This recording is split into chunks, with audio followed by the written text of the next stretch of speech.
Saludos, buenas tardes. Es jueves 9 de febrero. Comienza la cuenta atrás para que el Gobierno apruebe mañana la reforma laboral en el Consejo de Ministros. Será en unas 24 horas cuando sepamos los detalles exactos del nuevo mercado laboral diseñado por el Ejecutivo.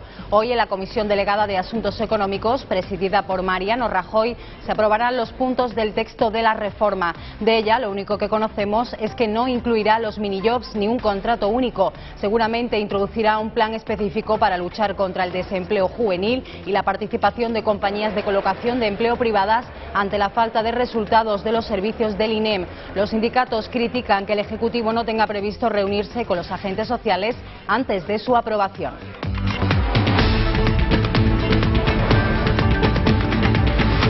El Gobierno sigue adelante con su calendario de ajustes y reformas y mientras en la calle los opositores se suman a las protestas encabezadas por los sindicatos después de que el Gobierno decidiera cambiar los temarios de los exámenes a la enseñanza pública.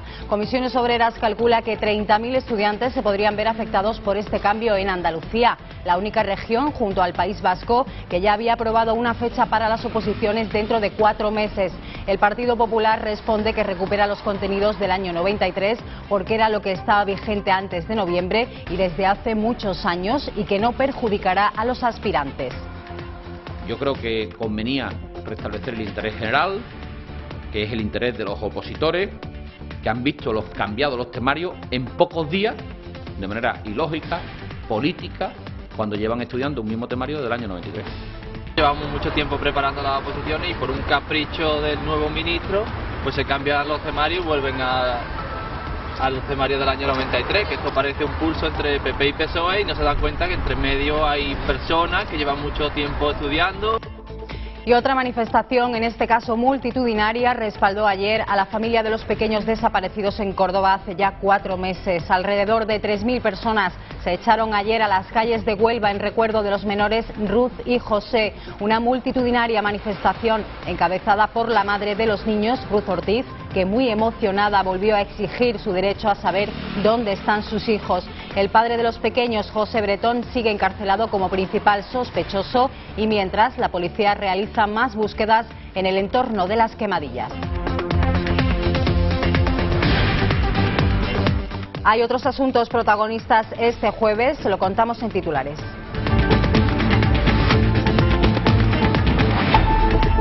Los ministros de Finanzas de la zona euro se reúnen para tomar una decisión sobre el segundo rescate a Grecia y evitar el colapso de la economía del país.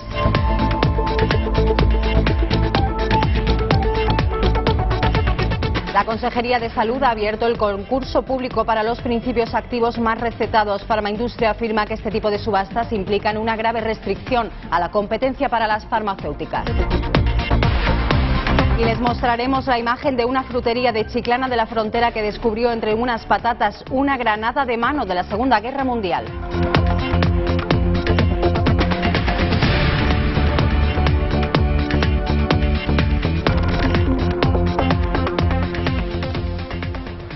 Comienza la cuenta atrás para que el Gobierno apruebe mañana la reforma laboral en el Consejo de Ministros. Será en unas 24 horas cuando sepamos los detalles exactos del nuevo mercado laboral diseñado por el Ejecutivo. Hoy en la Comisión Delegada de Asuntos Económicos, presidida por Mariano Rajoy, se aprobarán los puntos del texto de la reforma. De ella, lo único que conocemos es que, según explicó la ministra de Empleo, Fátima Báñez, no incluirá los minijobs ni un contrato único como había propuesto el titular de Economía y Competitividad, Luis de Guindos. Seguramente introducirá un plan específico para luchar contra el desempleo juvenil y, como avanzó Báñez, la participación de compañías de colocación de empleo privadas ante la falta de resultados de los servicios del INEM. Los sindicatos critican que el Ejecutivo no tenga previsto reunirse con los agentes sociales antes de su aprobación.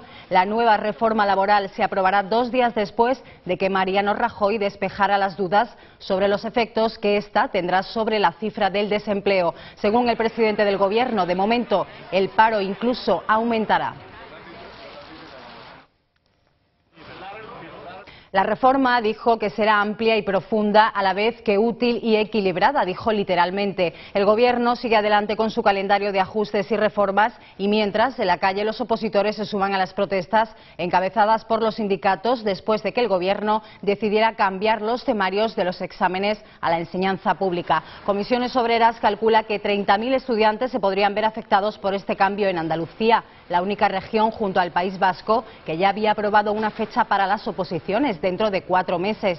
El Partido Popular responde que recupera los contenidos del año 93 porque era lo que estaba vigente antes de noviembre y desde hace muchos años y que no perjudicará a los aspirantes. Yo creo que convenía restablecer el interés general, que es el interés de los opositores, que han visto cambiados los temarios en pocos días, de manera ilógica, política, cuando llevan estudiando un mismo temario desde el año 93. Estudiantes a las oposiciones de educación de Andalucía han criticado hoy el cambio del temario acordado por el Gobierno central para los exámenes del próximo verano y los opositores han atribuido esta modificación a una decisión política del Partido Popular para perjudicar a la Junta de Andalucía. Así, ante la Delegación de Educación en Sevilla se han concentrado representantes de comisiones obreras y de UGT junto a una decena de opositores. Uno de ellos, Antonio Díaz, ha opinado que este cambio de temario parece un pulso entre el PP y el PSOE que al final perjudica a los ciudadanos porque gastan tiempo y dinero para prepararse las oposiciones. Pues en mi caso, el mismo caso que de compañero, llevamos mucho tiempo preparando las oposiciones y por un capricho del nuevo ministro pues se cambian los temarios y vuelven al temario del año 93, que esto parece un pulso entre PP y PSOE y no se dan cuenta que entre medio hay personas que llevan mucho tiempo estudiando, que llevan mucho trabajo, mucho dinero que cuesta hasta, por ejemplo, en mi caso en Sevilla, la academia también cuesta mucho dinero y esto no se trata de a ver quién gana, si PP o PSOE, que al fin y al cabo es lo mismo y al final los que pagamos somos los ciudadanos normales. Los opositores, que aspiran a una de las 2.389 plazas convocadas por la Junta de Andalucía, se han concentrado ante las delegaciones de educación en las capitales andaluzas tras una convocatoria que se ha hecho a través de las redes sociales. Habrá que esperar a que pasen estos exámenes a la enseñanza pública para comprobar si este cambio repercute negativamente en sus resultados. Cada vez hay menos convocatorias de empleo público y los pronósticos sobre la creación de empleo privado tampoco son optimistas. De nuevo, los más afectados son los parados de larga duración, personas que llevan meses sin ingresar un solo euro en sus hogares. Sobreviven gracias a la ayuda desinteresada de los centros de acogida. Su labor es más imprescindible que nunca. Este es el centro municipal de acogida por el que diariamente pasan más de 130 personas, ya sea para comer o pasar la noche. En total, cerca de 90 sin techo duermen en estas instalaciones, un número que se ha visto aumentado en los últimos días debido a la ola de frío. Sí, ahora mismo el centro lo tenemos prácticamente ocupado al 100%, incluso tenemos habilitado por la noche, pues si vinieran y estuvieran las plazas ocupadas, que por lo menos se puedan quedar aquí en el centro con una manta y con un café. Este es precisamente el salón de ocio de este inmueble que por las noches se puede convertir, si la situación lo requiere, en cuarto de dormir. Y es que el perfil del usuario del centro es el de un hombre de 38 años de media, con bajo nivel de formación, parado y con relaciones sociales muy reducidas. Yo soy un pueblo de Cantoria, Tierra del Malmo, pero bueno, yo ya a veces arreglo las paguicas y ya pues un día me puedo ir a mi pueblo tranquilamente. Porque me quitaron el carro con todas las mantas y ya me vine aquí. Pero antes de irme, que yo lo digo ya, que yo estoy completamente agradecido por lo que la Brega ha hecho por mí, no en esta vez, sino en otras veces también. Pero ahora sobre todo en esta vez más, porque ya estoy peor y después de tirarme 3 meses en un banco público durmiendo, pues estoy aquí y estoy más a gusto con todo, con el trato, con la comida y con todas las personas.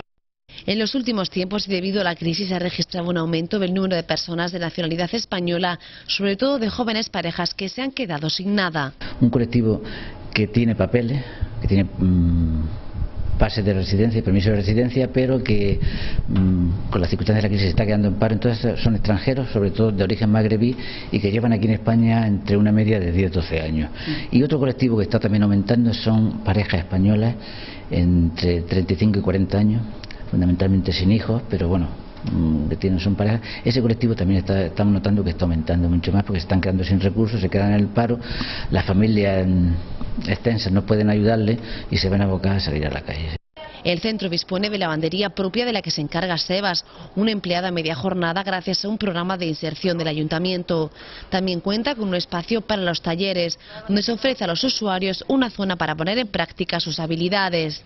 Esto digamos que vienen los que son autorizados por la trabajadora social y se tiran aquí pues desde que yo llego por la mañana hasta la hora del mediodía que se van a comer. Pues hacen actividades, pues mira, ahora estamos haciendo caretas para el carnaval, hacen también restauración de muebles. Por el comedor pasan diariamente unos 130 comensales, una cifra que ha aumentado en los últimos tiempos debido a la crisis, que ha afectado a familias enteras que por diferentes motivos no cuentan con recursos ni para comer. Y en Andalucía la cara más amarga del paro son además los jóvenes, los recién titulados que acaban sus estudios sin apenas experiencia y a los que ninguna empresa quiere contratar y deciden emprender su futuro fuera de España. El principal objetivo del Partido Popular Andaluz, si gana las elecciones, será el empleo, pero con una diana muy clara: puestos de trabajo para los más jóvenes. Un plan urgente para el fomento del empleo entre los jóvenes será una de las prioridades del Gobierno del Cambio que quiere conseguir el Partido Popular en la comunidad autónoma, y reflejan que más de la mitad de los jóvenes de este territorio permanecen desempleados, siendo de ellos 9 de cada 10 de los puestos de trabajo que se destruyeron. A estas cifras se suma el que a día de hoy hay el doble de desempleados en este margen de edad que hace 4 años. Con este panorama, el Partido Popular ha planteado un paquete de medidas para incentivar la inserción laboral, el autoempleo y adecuar la formación profesional a las necesidades del mercado. Un marco operativo, una base sólida, donde todo ello sumar muchas más iniciativas, evidentemente, que yo les he resumido en el marco de un ambicioso proyecto que en la especificación, mejor dicho, de la realidad gaditana, nos lleva a ser líderes hoy en paro juvenil en España y en Europa, y el objetivo del Gobierno del Cambio será, evidentemente, acabar con tan triste titular que evidentemente lo único que genera es frustración y falta de expectativa. En el núcleo de este plan de empleo juvenil está el programa Primera Oportunidad, con incentivos para los contratos de formación sin cualificación entre 18 y 24 años y contratos en prácticas para titulados universitarios o de FP hasta los 29. Papel fundamental juegan también las iniciativas dirigidas al fomento del autoempleo, entre ellas la creación de viveros empresariales para jóvenes con una organización basada en el coworking, habilitando espacios y líneas de ayuda para el alquiler a bajo coste de oficinas que se pueden compartir, facilitando la puesta en marcha de proyectos. En este mismo camino, el plan prevé el incremento de la deducción fiscal en el tramo autonómico del IRPF y el impulso de líneas de crédito y financiación para los emprendedores menores de 35 años. Dentro de este plan contra el paro juvenil destaca además la fuerte apuesta por aumentar la calidad de la formación profesional, adecuándola a las necesidades reales y territoriales del mercado laboral, otro de los pilares de la iniciativa del PP. Hoy tenemos una realidad, una formación profesional, donde en lugar de tener una adecuación, yo mismo le preguntaba al consejero, oiga, ¿cuántos estudios ha hecho usted para implantar la formación profesional de carácter comarcal o local de proyección del mercado de trabajo? Y me ha contestado que ninguno. ¿Será lógico que en el campo de Gibraltar nosotros tengamos una formación profesional adecuada a la realidad del mercado de trabajo? ¿Cuál es la realidad del mercado de trabajo? Pues evidentemente el potencial de su puerto, el potencial de su industria petroquímica, de su polo industrial, y evidentemente en torno a ello el comercio exterior tiene que vincularse las realidades de salida del mercado de trabajo y la formación para el empleo. Eso no se ha hecho. Entre las medidas propuestas por el PP dentro de este plan urgente para el fomento del empleo joven se contempla también un proyecto dirigido a facilitar que los jóvenes puedan formarse en empresas europeas, el programa Euroex.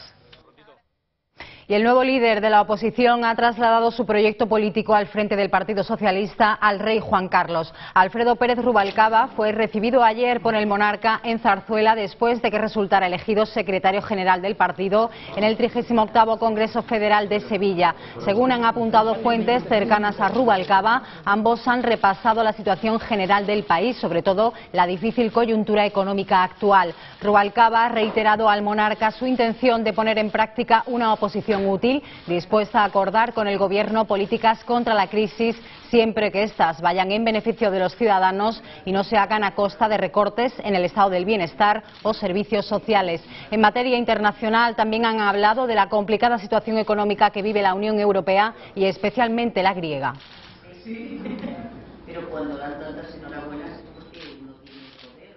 De la complicada situación del país heleno también se hablará hoy en Bruselas. Los ministros de Finanzas de la zona euro se reúnen para tomar una decisión sobre el segundo rescate y evitar el colapso de la economía del país.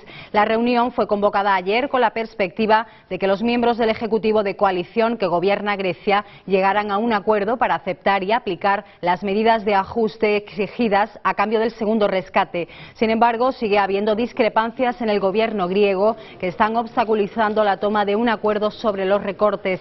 Grecia está al borde de la bancarrota y necesita el visto bueno de Bruselas a las reformas antes del 20 de marzo, fecha en la que tiene que hacer frente a un pago de 14.500 millones de euros en vencimientos de deuda. Reunión de urgencia en Bruselas. Los ministros de Finanzas estudiarán hoy el segundo rescate a Grecia. La cita del Eurogrupo se produce en medio de unas tensas negociaciones en Atenas entre los líderes de los partidos de la coalición gubernamental.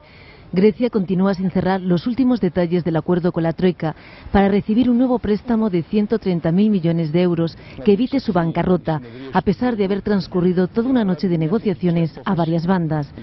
La reducción de casi un 20% de las pensiones divide a los principales socios del gobierno heleno. Es el principal obstáculo para dar luz verde al durísimo paquete de ajustes que incluiría también una rebaja de más del 20% del salario mínimo, actualmente en 751 euros. El despido de 15.000 funcionarios, drásticos recortes de los salarios en las empresas públicas y un estricto plan de privatizaciones.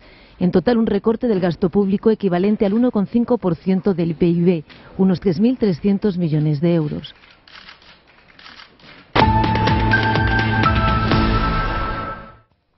Alrededor de 3.000 personas se echaron ayer a las calles de Huelva en recuerdo de los menores Ruth y José cuando se cumplen 4 meses de su desaparición en un parque de Córdoba. Una multitudinaria manifestación encabezada por la madre de los niños, Ruth Ortiz, que muy emocionada volvió a exigir su derecho a saber dónde están sus hijos. El padre de los pequeños, José Bretón, sigue encarcelado como principal sospechoso.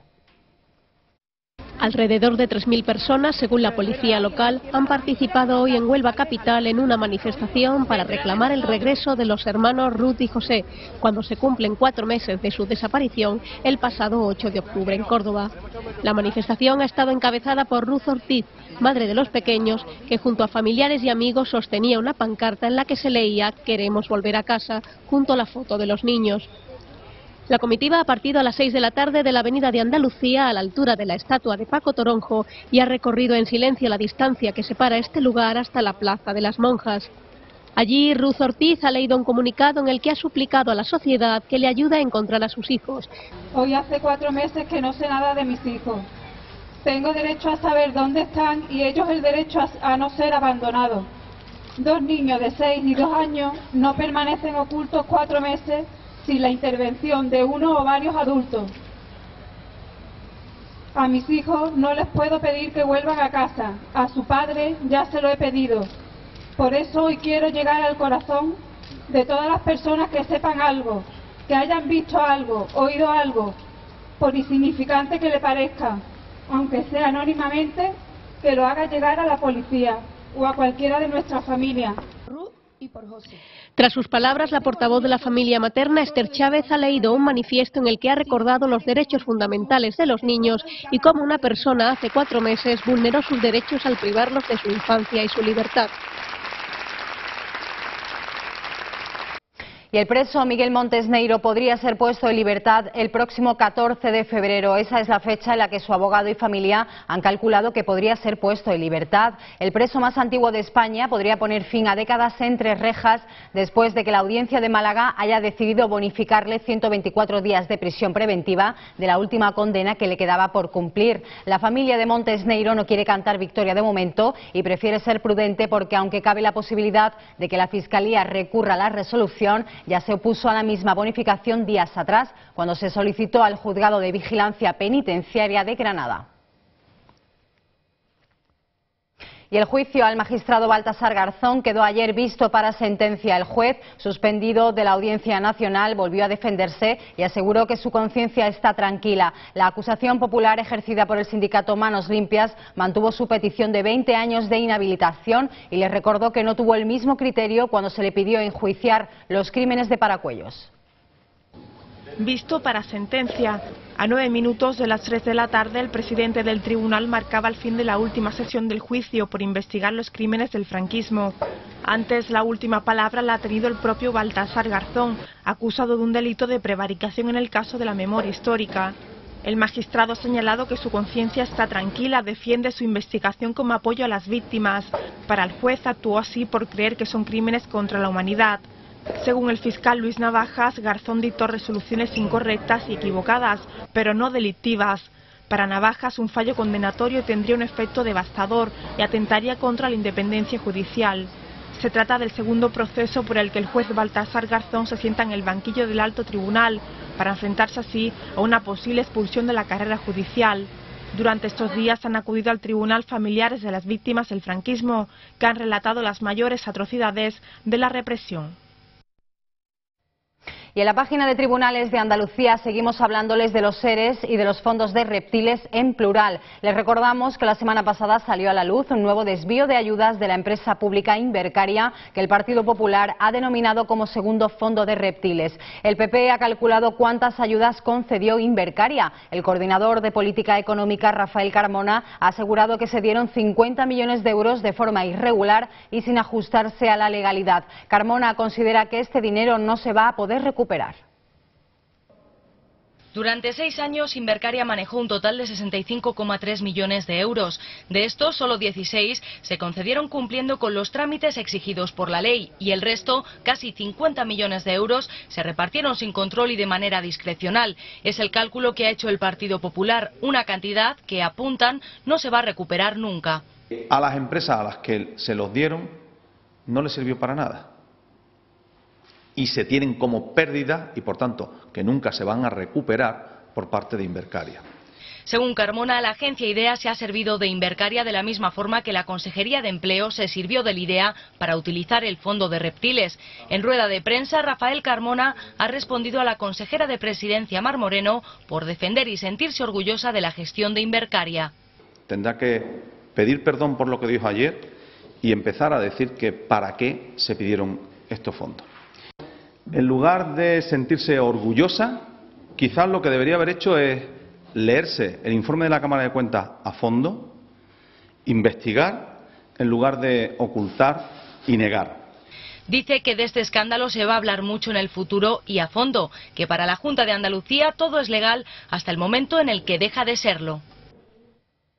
No solo la partida presupuestaria 31.L, rebautizada como Fondo de Reptiles, está bajo sospecha, la 32D también. A través de la partida, el Gobierno andaluz ha desembolsado subvenciones millonarias para cursos de formación.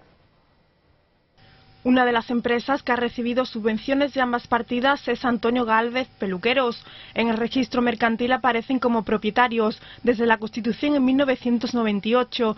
Antonio Gálvez Barba y Antonio Jesús Sánchez Mejías. Este último es alto cargo de la Delegación Provincial de Salud de la Junta en Cádiz. Ha recibido más de 5 millones de euros desde el año 2000. La ayuda fue otorgada a principios de 2010. En este momento el titular de empleo era el exconsejero Antonio Fernández, también jerezano, imputado en la causa por prevaricación, malversación y tráfico de influencias. No es la primera vez que una empresa recibe dinero del Fondo de Reptiles y para cursos de formación. Este periódico ya adelantó que el exdelegado de Empleo en Sevilla, Antonio Rivas, imputado en la trama de los ERE y por pedir una comisión de 450.000 euros a unos empresarios en el caso Mercasevilla, otorgó en 2009 una ayuda de más de 68.000 euros a Surcolor para el programa de formación profesional ocupacional. Desde el primer escándalo de los ERES, la Junta de Andalucía siempre ha sostenido que fue cuestión de 4 golfos. A día de hoy hay más de 50 imputados, entre ellos 6 altos cargos en el gobierno andaluz. Ahora la Junta da un giro en cuanto a su política llevado a cabo en la trama. El Ejecutivo de Griñán considera nulas todas las ayudas directas a empresas concedidas entre los años 2000 y 2010 con el Fondo para Compañías en Crisis, dotados de casi 650 millones. La Junta inicia el procedimiento para reclamar a empresarios beneficiarios que devuelvan parte de los 65 millones entregados de manera discrecional y sin control a posteriori de subvenciones directas. La decisión significa un vuelco a las tesis del Ejecutivo, que defendió la legalidad de las ayudas. Envió una carta a los empresarios la pasada semana que informaba del procedimiento de revisión de oficio de las subvenciones y les da un plazo de 10 días para que aleguen y presenten los documentos que estimen pertinentes. Fuentes de la Junta matizan que dicho artículo sobre nulidad es la única forma que hay para fundamentar la apertura de una revisión del proceso de subvenciones de ayudas. De este modo, la Junta reclama el dinero entregado a los empresarios, algunos de ellos legalmente, y a otros beneficiados por una trama vinculada a la Consejería de Empleo. Tanto para la magistrada que instruye el caso como para la Guardia Civil consideran ayudas directas a algunos seres de subvenciones a empresas con beneficios. Varias sentencias han tumbado la ley de reordenación del sector público andaluz. Ahora lo ha hecho mediante una resolución del director gerente del SAE, en la que dicta varias instrucciones para sortear la decisión del Alto Tribunal andaluz. Y es que, al parecer, el Gobierno de Andalucía está tratando de esquivar la suspensión cautelar de los trabajadores. Para empezar, el personal externo pasa a denominarse ahora personal subrogado y convive con funcionarios y laborales de la Junta. Varias sentencias han tumbado la ley de reordenación del sector público andaluz. La sentencia del Tribunal Superior de Justicia de Andalucía, que el pasado 15 de noviembre acordó la suspensión cautelar de la integración de personal extinta en la FAFE en el Servicio Andaluz de Empleo. La Junta ha tardado más de 2 meses en acatarla. Ahora la ha hecho mediante una resolución del director general del SAE sin firmar y en la que dicta varias instrucciones para sortear la decisión del Alto Tribunal andaluz. Y es que, al parecer, el Gobierno andaluz está sorteando la suspensión cautelar del personal. Para empezar, el personal externo pasa a llamarse personal subrogado y convive con funcionarios y personal de la Junta de Andalucía. La instrucción señala que los enchufados no podrán ejecutar potestades públicas, pero que convivirán en el mismo espacio que los funcionarios. Tendrán acceso a los medios informáticos y documentales precisos para el ejercicio de sus tareas. La instrucción les reclama deber de reserva, discreción y buena fe contractual. De nuevo vuelve la polémica en cuanto al hijo de Manuel Chávez, y es que una jueza ha pedido investigar la denuncia falsa presentada por el descendiente del expresidente de la Junta. Y es que Iván Chávez denunció el supuesto robo de contratos firmados con sus socios y clientes. Desde entonces, la Policía Nacional ha practicado una serie de diligencias para aclarar el supuesto robo. Todas ellas han desembocado en que no hubo ninguna sustracción. De hecho, tanto la Fiscalía como el juzgado consideran que puede tratarse de una denuncia falsa. Han demostrado que el hijo de Manuel Chávez conservaba todos sus documentos, ya que lo conseguido por un periodista era la copia digital de los mismos, que provenía de alguien que había tenido acceso a los contratos. Es más, el comisionista andaluz enumeró en su denuncia algunos contratos que no obraban en poder de los informadores. Los detalles que dio ante la policía sirvieron para que publicaran de nuevo reportajes sobre las actividades mercantiles del hijo del expresidente. Al margen de cómo la documentación profesional llegó a manos de un periodista, un grupo de agentes de la Unidad contra la Delincuencia y Crimen Organizado, UDICO, de Sevilla, se dispuso a investigar los negocios. Pero estas pesquisas se truncaron en noviembre del año pasado, cuando el jefe superior de la Policía de Andalucía Occidental destituyó al jefe de esta unidad y lo cambió de destino en un ambiente de presiones críticas por investigar al hijo del entonces vicepresidente tercero del Gobierno. La Consejería de Salud ha abierto un concurso público para los principios activos más consumidos. A partir de ahora, las farmacias tendrán que dispensar el medicamento del laboratorio seleccionado cuando los clientes lleguen con una receta prescrita. Ante esta noticia, la patronal de la industria farmacéutica estudia medidas legales contra la subasta pública de fármacos. Con esta medida, la Junta de Andalucía pretende ahorrar 40 millones de euros. La Consejería de Salud defiende su utilidad para los pacientes, sobre todo porque los usuarios que más consumen los fármacos incluidos en esta primera adjudicación son personas mayores. A pesar de esto, la patronal de la industria farmacéutica estudia medidas legales contra la subida pública de fármacos. Para Farmaindustria, este decreto vulnera e invade competencias constitucionales propias del Estado. Pide además al Gobierno central que interponga un recurso de inconstitucionalidad contra el Gobierno andaluz. Los laboratorios podrán presentar sus ofertas hasta el próximo 24 de febrero. Se pueden presentar todos aquellos que vendan los medicamentos con un precio autorizado igual o menor al que establece el Ministerio de Sanidad. El régimen sirio no da tregua a la asediada ciudad de Homs. Ayer el ejército volvió a bombardear los barrios rebeldes de la ciudad en un continuado ataque en el que murieron al menos 50 personas, entre ellos 18 bebés en un hospital, según la oposición. El gobierno sigue negándolo. Pese a las promesas del presidente Bachar al-Assad, el régimen sirio no da tregua en sus bombardeos sobre el bastión opositor de Homs. Esta ciudad, situada en el centro de Siria, es blanco de disparos de mortero y obuses efectuados desde los carros de combate del ejército desde el pasado viernes, cuando, según los opositores, sufrió la peor masacre desde el comienzo de la revuelta contra al-Assad. Homs se ha convertido en uno de los mayores focos de oposición al régimen y lugar de refugio de un importante número de soldados desertores, lo que se ha traducido en una sangrienta ofensiva militar contra la ciudad que se ha saldado con más de 2000 muertos. En esta nueva jornada de bombardeos, la Comisión General de la Revolución Siria denunció la muerte en esta ciudad de al menos 50 personas y 18 neonatos en un hospital al dejar de funcionar sus incubadoras por el corte de suministro eléctrico.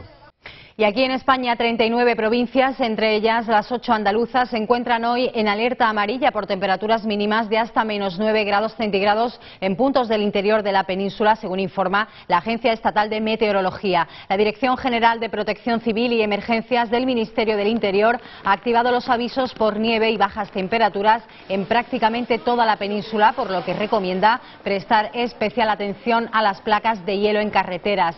Las predicciones de la Agencia Estatal de Meteorología señalan que la nieve será más intensa en el centro y norte peninsular y aconsejan utilizar el transporte público.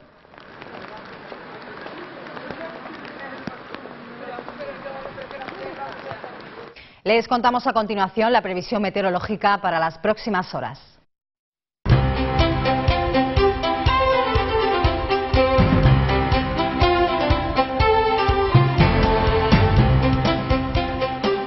El frío matinal vuelve a ser noticia este jueves, con mínimas bajo cero en todo el interior y heladas moderadas a fuertes en muchas zonas. Las mínimas se situarán entre los 0 y los 5 grados bajo cero en todas las capitales de provincia del interior, con mínimas entre los 0 y los 2 grados en las costas del Cantábrico Oriental y en las costas mediterráneas. Y en Andalucía descienden las mínimas en la zona occidental y suben algo más en la zona oriental. Heladas débiles en el interior y mínimas por debajo de los 5 grados en zonas costeras. Tiempo estable y soleado, excepto en el mar de Alborán. ¿Se imagina encontrar una bomba en la cesta de la compra? Pues es lo que le pasó a un cliente de una frutería en Chiclana de la Frontera. Compró 1 kilo de patatas, entre las que se escondía una granada de mano. Se trataba de un saco de tubérculos de procedencia francesa y el pequeño explosivo de la Segunda Guerra Mundial. Hasta la frutería se desplazó un equipo de desactivación de explosivos de la Armada. La granada estaba envuelta en barro y no pudo ser introducida mecánicamente en el saco por una máquina cosechadora. Tras ordenar acordonar la zona, el equipo de desactivación de explosivos trasladó el artefacto, que ayer fue neutralizado, en el campo de demolición de la base naval de Rota. El equipo de desactivación de explosivos pidió al frutero que mantenga precaución en el resto de las cajas de igual procedencia. El Museo Nacional de Reproducciones Artísticas renace 50 años después en el Museo de Escultura de Valladolid. 280 copias, entre pinturas y esculturas, han viajado a la antigua iglesia de San Benito el Viejo en la ciudad vallisoletana. Entre otros fondos, alberga una colección única de la escultura española de los siglos XV al XVIII. Hasta finales de febrero se mostrarán 5 secciones, la primera de ellas dedicada a las civilizaciones asiria, egipcia y griega.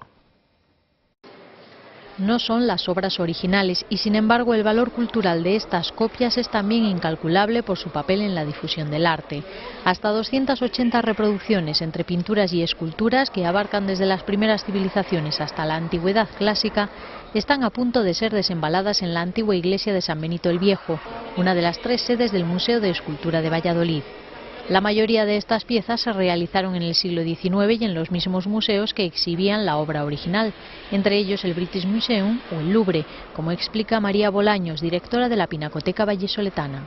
Las copias se hacían porque era una manera por ejemplo, había muchísimos coleccionistas que tenían en sus casas copias, porque era preferible tener una copia del Laocoonte a tener un original de segunda categoría. decir, que la copia tenía un enorme valor.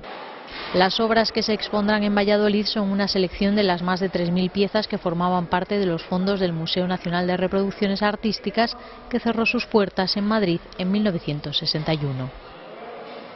Los grandes retratos de cuerpo entero del pintor impresionista francés Renoir se exhiben por primera vez en Nueva York. Danza en el campo y danza en la ciudad son algunos de los cuadros más famosos. Lienzos de un joven Renoir que sorprendía por la madurez de su pintura. La exposición permanecerá abierta al público hasta el próximo 13 de mayo. Renoir llega a Nueva York y con él 9 obras monumentales en las que se exhibe la paleta colorista del pintor francés. Parejas de baile y parisinos paseando por la ciudad son la temática de estos lienzos en los que un joven Renoir sorprende por la madurez de su pintura. Según el experto Colin Bailey, Renoir tuvo una gran influencia en artistas como Picasso o Matisse. Estas 9 obras, que podrán verse en la Gran Manzana hasta mediados del mes de mayo, pertenecen a los fondos de otros importantes museos que llegan desde Londres, París o Boston. Y es momento de hablar de deportes, nos lo cuenta como cada tarde nuestro compañero Hugo Vaca. ¿Qué tal, Hugo? ¿Cómo estás? Muy buenas tardes, María. Bien porque el fútbol ha vuelto a dar una lección. Ayer nuevamente un muy buen partido de fútbol que se desarrollaba en el Nou Camp, donde el Fútbol Club Barcelona conseguía pasar también ya esa gran final que se va a disputar, o tiene previsto disputarse el día 25 de mayo. El Barcelona vencía por 2-0 al Valencia, eso sí, un partido donde nuevamente los de Pep Guardiola, salvo algunos momentos en el primer tiempo, al principio, y también el comienzo de la segunda parte, inquietó el Valencia, pero luego fue el dominador absoluto del partido. Después de esto, Guardiola se queda muy satisfecho porque va a tener enfrente a un Athletic Club de Bilbao que juega muy bien de la mano de Bielsa, y también hacía referencia a sus jugadores. Ponía a Xavi y a Thiago como jugadores importantísimos y que sin Messi no podría ser este Barcelona. Yo no he visto un equipo ir al espacio como va el Athletic desde hace mucho tiempo, pero va al espacio el central, el mediocentro, el interior, el extremo, el delantero, hasta Gorka Irazos va al espacio. Te van a buscar, nosotros les vamos a buscar, será un partido, intuyo a día de hoy, si los dos llegan bien, será una final muy bonita para el espectador y que prestigiará mucho la competición. Xavi es único, Xavi no es comparable a nadie. No le metamos esa presión al bueno de Thiago. Thiago es muy bueno porque es muy atrevido con la edad. Tiene una fortaleza física de los brasileños que se nota. Es muy potente en el juego aéreo, tiene buen despliegue físico y luego tiene lo que siempre he comentado. No sé dónde han sacado estos chicos el atrevimiento para en zonas peligrosas, driblan, se van, juegan. Si hay un jugador que se adorna cero es Messi. Porque Messi cuando tiene el balón, él piensa dónde está la portería allí y voy para allá. No lo he visto hacer nunca una bicicleta, no lo he visto nunca hacer un copetacón poquísimas veces. Él es lo más práctico. Cuando un jugador dices la técnica tiene que ser una cosa práctica, la técnica tiene que ser una cosa afectiva, no hay mejor jugador en el mundo que hace. No hay mejor jugador en el mundo, totalmente de acuerdo con Pep Guardiola en este caso, sobre todo en eso que el respeto hacia los rivales, dribla, deja a muchos jugadores, muchas veces parece que es ridículo, pero nunca haciendo ni mofándose de absolutamente de nadie. Y en donde también hay problemita es en Málaga, porque la actuación del equipo con su derrota ante el Granada, pero no solamente esta, sino también la trayectoria que está llevando, donde están fuera de los puestos europeos, ha creado una cierta incertidumbre. Ayer en rueda de prensa, Fernando Hierro, el manager general, ha querido dejar en claro muchas cosas y sobre todo el apoyo a Manuel Pellegrini. El manager general del Málaga, Fernando Hierro, ha comparecido ayer en rueda de prensa para mandar varios mensajes. El más destacado se ha centrado en el apoyo del entrenador Manuel Pellegrini. No hay ultimátum para el míster ni para nadie, ha vuelto a reiterar la confianza plena en el chileno y en su plantilla. Hierro ha recordado que en el proyecto no es a corto plazo, aquí se consiguen las cosas todos juntos, tenemos un camino y una hoja de ruta, nadie nos gana a nosotros en ilusión, este proyecto es apasionante. Y a continuación se ha referido al hecho de que al Málaga se le mira con lupa en todo lo que hace. Aquí no señalamos a nadie, ante la exigencia externa y las presiones tenemos que rebelarnos y estar preparados. Nos están exigiendo todo lo que en el fútbol español no se exige a nadie.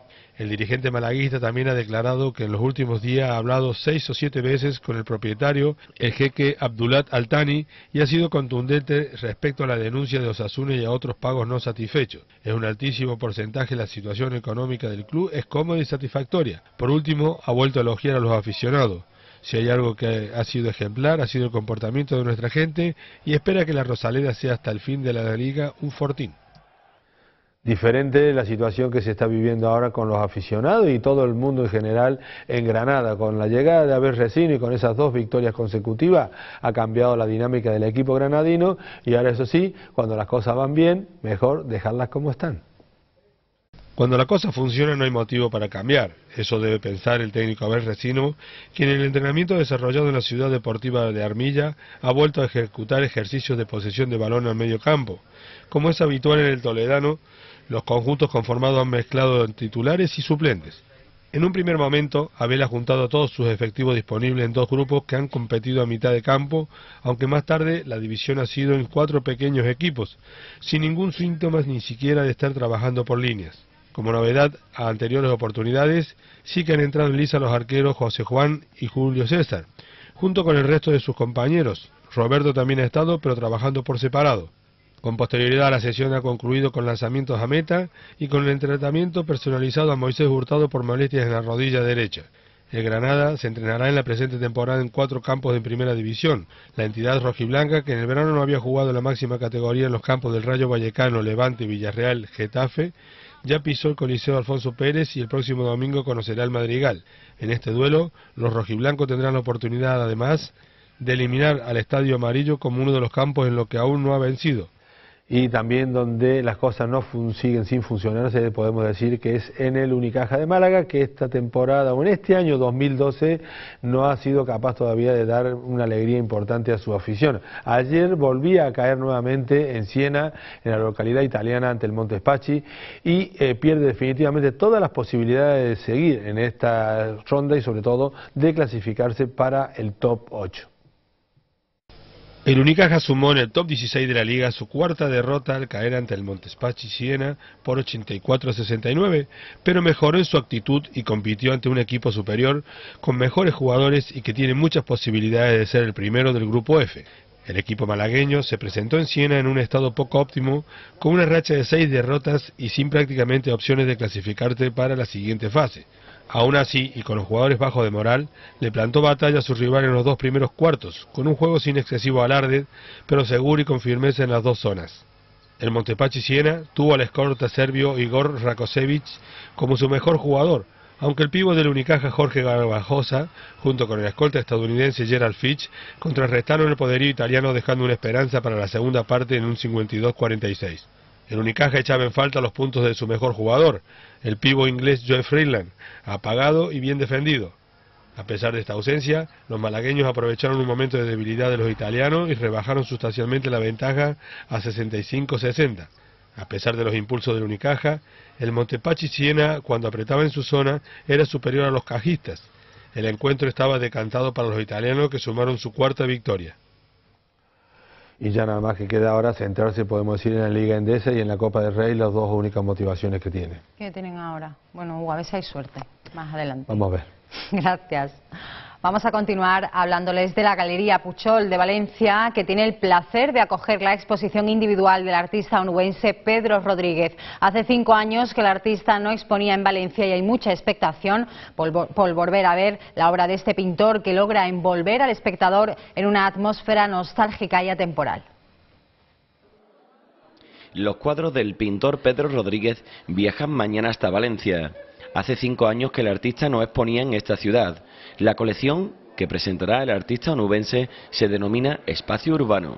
Pues bueno, básicamente Nueva York, Florencia, Sevilla, paisajes de Huelva incluso he llevado alguno, ¿no? Un poco para de alguna forma que haya una representación de alguna de las calles de nuestra ciudad, y Bilbao también, grandes formatos, bueno, un poco de todo, ¿no? El pintor Pedro Rodríguez transita por el espacio urbano, buscando la perspectiva que active la creatividad. Bueno, pues básicamente una selección de paisajes urbanos, donde trató distintos ambientes, distintas ciudades. Un poco viene a ser una exposición en cuanto a temática muy similar a la que presenté en Huelva hace unos meses en la Caja Rural. Y bueno, básicamente pues eso, paisajes urbanos con tonos grises, bueno, un poco con la forma de hacer y el lenguaje que es mío propio y particular, ¿no? El artista quiere volver a sorprender en Valencia, como ya hizo hace unos años. De ahí la ilusión que muestra porque llegue el día de la inauguración.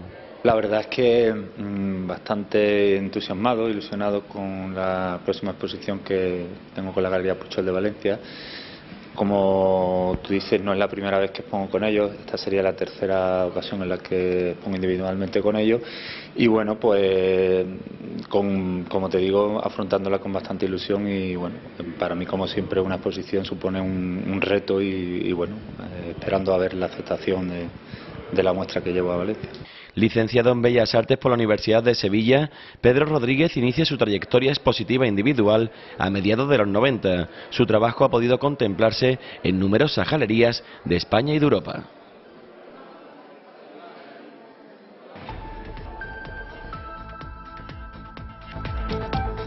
Con la obra de este artista onubense nos vamos. Recuerden que les ampliaremos estas y otras noticias en nuestra segunda edición informativa. Hasta entonces, sean felices.